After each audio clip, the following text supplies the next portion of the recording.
Good evening and welcome back to NB Spoken English. Hope you are doing well. Today is day 5 and today I will teach you about need. Need হচ্ছে একটি modal verb.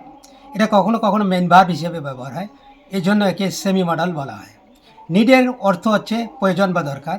আমরা যখন কিছু বাক্য বলি, যেমন আমার mobile দরকার, আই নিড মোবাইল, আমার বই দরকার, আই নিড বুকস, আমার কলম দরকার, আই নিড পেন্স, আমার সময় দরকার, আই নিড টাইম, আমার বাইক দরকার, আই নিড বাইকস, এই মতো।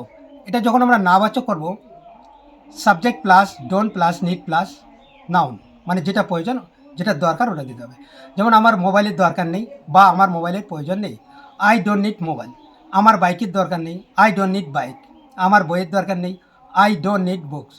যখন আমরা একটা হ্যাঁ এবং নাবাচক দুটোই করব, তখন প্রথম বাক্যর পর বাট এবং পরেরটা নেগেটিভ।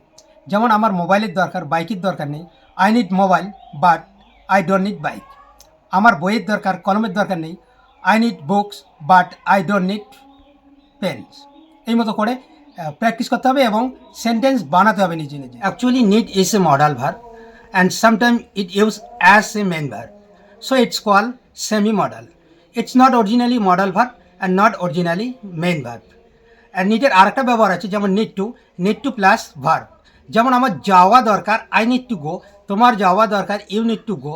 তোমার দেখা দরকার, ইউ নিড টু সি। আমার দেখা দরকার, আই নিড টু সি। আমার পড়াশোনা করা দরকার, আই নিড টু স্টাডি। তোমার পড়াশোনা করা দরকার, ইউ নিড টু স্টাডি।